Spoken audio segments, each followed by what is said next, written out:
लड़की ने हर दिन शिविर में सैकड़ों सैनिकों की सेवा की। उसने यह अपने लिए नहीं किया बल्कि उन बच्चों के लिए किया जिन्होंने युद्ध में अपने घर खो दिए थे। उसका नाम मियू था। हर लंबी रात के बाद सैनिकों के साथ वो खुद को साफ करने के लिए नदी पर जाती थी, लेकिन आज रात कुछ अप्रत्याशित हुआ। उसकी नरम गुनगुनाहट ने एक भटकते हुए समुराई जिसका नाम हयाकी था को आकर्षित किया। उसके लिए मियू की आत्मा शुद्ध और सुंदर दिख रही थी। जैसे ही उसने उसे छूने के लिए हाथ बढ़ाया, हयाकी अचानक उसके बाहों में गिर पड़ा। जल्द ही उसके साथी डोरोरो और एक बूढ़े भिक्षु जिसका नाम जैक था आ गए। उन्होंने समझाया कि हयाकी ने हाल ही में अपने चोरी हुए अंगों को वापस पाया था और उसका नया शरीर सर्दी की ठंड का आदी नहीं था। वे मियू के जर्जर मंदिर में आराम करने लगे और तभी उन्होंने कुछ अद्भुत खोजा। मियू युद्ध में अपने हाथ और पैर खो चुके अनाथ बच्चों के एक समूह की परवरिश कर रही थी। उनकी पीड़ा के बावजूद उनके चेहरे मासूम मुस्कानों से चमक रहे थे। मियू को विश्वास था कि एक दिन शांति आएगी और तब तक वह इन बच्चों के लिए सब कुछ त्याग देगी। बदले में बच्चे अपनी उम्र से अधिक समझदार थे। वे जानते थे कि मियू दिन रात काम करती है, इसलिए वे अपने कपड़े खुद धोते थे ताकि वह थोड़ी देर और सो सके। हयाकी और डोरोरो के साथ टूटा हुआ मंदिर फिर से हंसी से भर गया, लेकिन उन्हें यह एहसास नहीं था कि मियू पहले ही शिविर में वापस जा चुकी थी। उस रात मियू ने बैरक में एक और लंबी सेवा सहन की। जब उसने बाद में धोया तो वह दरवाजे पर हयाकी को इंतजार करते देख चौंक गई। हालांकि वह अंधा था, उसकी मौन दृष्टि ऐसी थी जैसे वह उसकी आत्मा के आर पार देख सकता हो। डोरोरो ने समझाया, इस दुनिया में हर चीज की अपनी आत्मा का रंग होता है। हयाकी एक नजर में ही पवित्रता और गंदगी को पहचान सकता है। मियू उन शब्दों पर ठिठक गई। हयाकी की नजरों में क्या वह गंदी थी? लेकिन हयाकी ने धीरे से उसके गाल को छुआ।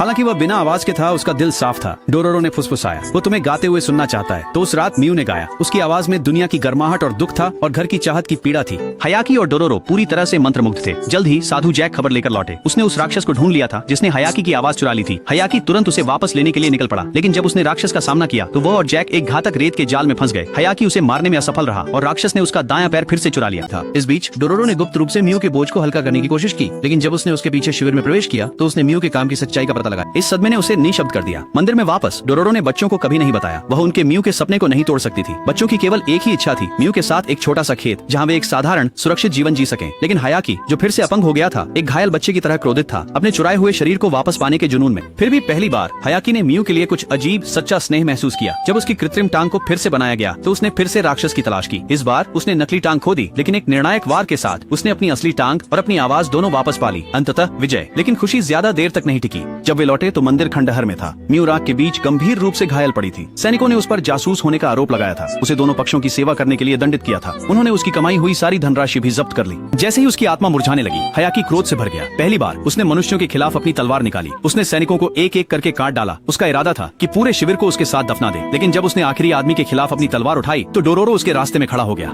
वह रोई और हयाकी को कसकर पकड़ा। उसे मियू के संजोए हुए चावल के बीज दिखाए। उसकी अंतिम इच्छा, उसने कहा, हमारे लिए एक सुनहरा चावल का खेत लगाना था। हयाकी ने मियू के शरीर को पकड़ा। पहली बार उसका नाम चिल्लाया।